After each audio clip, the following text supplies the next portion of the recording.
بسم اللہ الرحمن الرحیم۔ السلام علیکم۔ سیرت النبی صلی اللہ علیہ وآلہ وسلم۔ عنوان: اسلامی بھائی چارہ پچھلی قسط سے شروع۔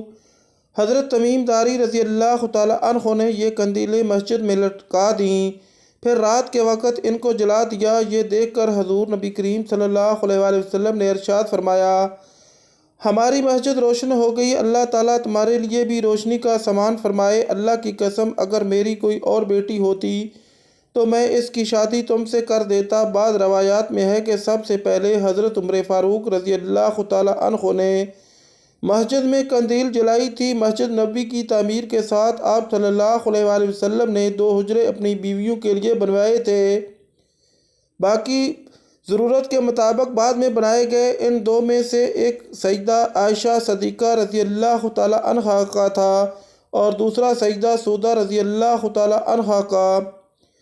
مدینہ منورہ میں وہ زمینیں جو کسی کی ملکیت نہیں تھی، ان پر آپ صلی اللہ علیہ وآلہ وسلم نے مہاجرین کے لیے نشانات لگا دیے، یعنی یہ زمینیں ان میں تقسیم کر دیں۔ کچھ زمینیں آپ کو انصاری حضرات نے ہدیہ کی تھیں، آپ صلی اللہ علیہ وآلہ وسلم نے ان کو بھی تقسیم فرما دیا اور ان جگہوں پر ان مسلمانوں کو بسایا جو پہلے قباء میں ٹھہر گئے تھے، لیکن بعد میں جب انہوں نے دیکھا کہ قباء میں جگہ نہیں ہے تو وہ بھی مدینہ چلے آئے تھے۔ آپ صلی اللہ علیہ وآلہ وسلم نے اپنی بیویوں کے لیے جو حجرے بنوائے وہ کچے تھے، کھجور کی شاخوں، پتوں اور چھال سے بنائے گئے تھے، ان پر مٹی لیپی گئی تھی۔ حضرت حسن بصری رحمۃ اللہ علیہ مشہور تابعی ہیں، اور یہ تو آپ کو پتہ ہی ہوگا کہ تابعی اسے کہتے ہیں جس نے کسی صحابی کو دیکھا ہو۔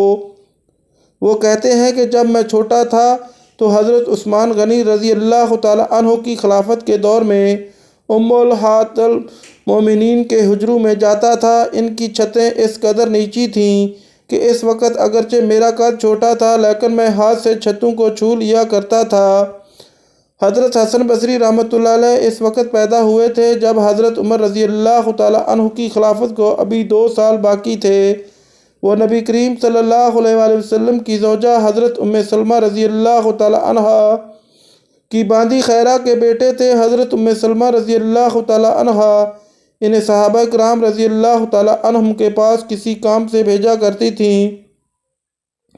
صحابہ کرام انہیں برکت کی دعائیں دیا کرتے تھے۔ حضرت ام سلمہ رضی اللہ تعالیٰ عنہا انہیں حضرت عمر فاروق رضی اللہ تعالیٰ عنہ کے پاس بھی لے گئی تھیں۔ حضرت عمر رضی اللہ تعالیٰ عنہ نے انہیں ان الفاظ میں دعا دی تھی: اے اللہ، دین کی سمجھ عطا فرما اور لوگوں کے لیے یہ پسندیدہ ہوں۔ مسجد نبوی کے چاروں طرف حضرت خارثہ بن نعمان کے مکانات تھے۔ حضرت صلی اللہ علیہ وآلہ وسلم نے اپنی حیات مبارکہ میں متعدد نکاح فرمائے تھے جن میں اپنی حکمتیں اور مصلحتیں تھیں۔ جب بھی آپ صلی اللہ علیہ وآلہ وسلم نکاح فرماتے تو حضرت حارثہ رضی اللہ تعالیٰ عنہ اپنا ایک مکان یعنی حجرہ آپ صلی اللہ علیہ وآلہ وسلم کو ہدیہ کر دیتے۔ اس میں آپ صلی اللہ علیہ وآلہ وسلم کی زوجہ محترمہ کا قیام ہو جاتا، یہاں تک کہ رفتہ رفتہ حضرت حارثہ رضی اللہ تعالیٰ عنہ نے اپنے سارے مکان اسی طرح حضور صلی اللہ علیہ وآلہ وسلم کو ہدیہ کر دیے۔ اس زمانے میں حضرت صلی اللہ علیہ وآلہ وسلم نے مہاجرین اور انصار مسلمانوں کے سامنے یہودیوں سے صلح کا معاہدہ کیا۔ اس معاہدے کی ایک تحریر بھی لکھوائی۔ معاہدے میں طے پایا کہ یہودی مسلمانوں سے کبھی جنگ نہیں کریں گے، کبھی انہیں تکلیف نہیں پہنچائیں گے، اور یہ کہ حضرت صلی اللہ علیہ وآلہ وسلم کے مقابلے میں وہ کسی کی مدد نہیں کریں گے، اور اگر کوئی اچانک مسلمانوں پر حملہ کرے تو یہ یہودی مسلمانوں کا ساتھ دیں گے۔ ان شرائط کے مقابلے میں مسلمانوں کی طرف سے یہودیوں کی جان و مال اور ان کے مذہبی معاملات میں آزادی کی ضمانت دی گئی۔ یہ معاہدہ جن یہودی قبائل سے کیا گیا ان کے نام بنو قرطہ اور بنو نذیر ہیں۔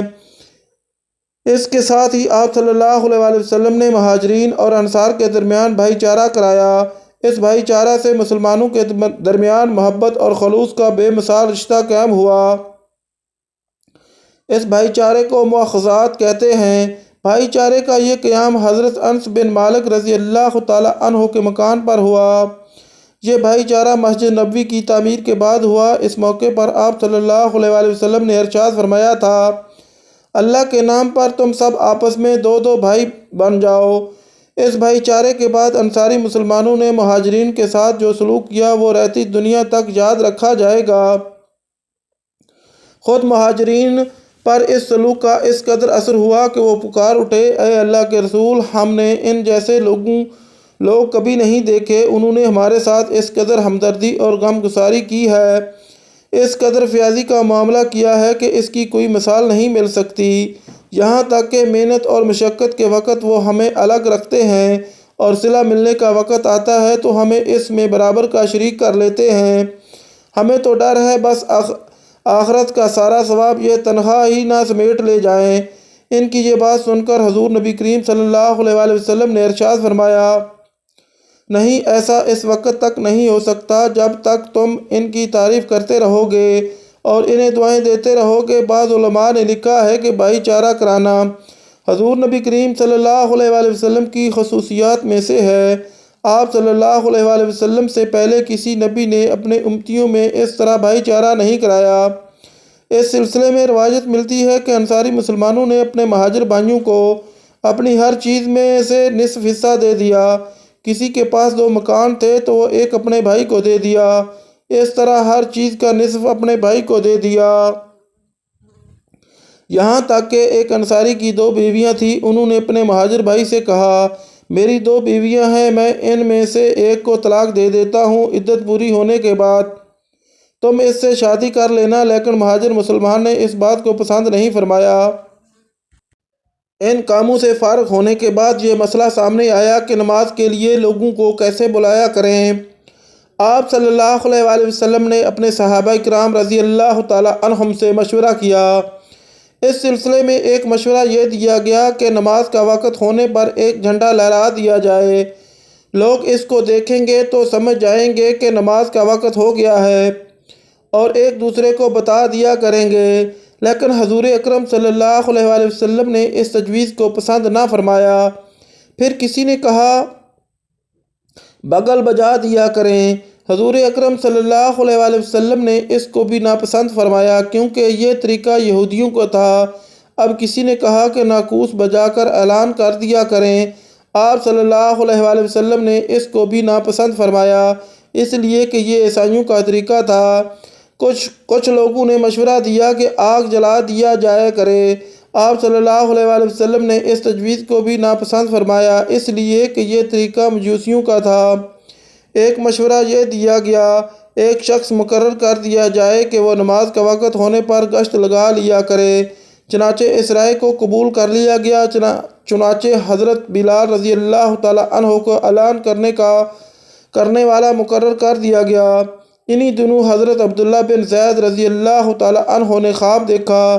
انہوں نے ایک شخص کو دیکھا، اس کے جسم پر 2 سبز کپڑے تھے اور اس کے ہاتھ میں ایک ناقوس بغل تھا۔ حضرت عبداللہ بن زید رضی اللہ تعالیٰ عنہ فرماتے ہیں، میں نے اس سے پوچھا، کیا تم یہ ناقوس فروخت کرتے ہو؟ اس نے پوچھا، تم اس کا کیا کرو گے؟ میں نے کہا، ہم اس کو بجا کر نمازیوں کو جمع کریں گے۔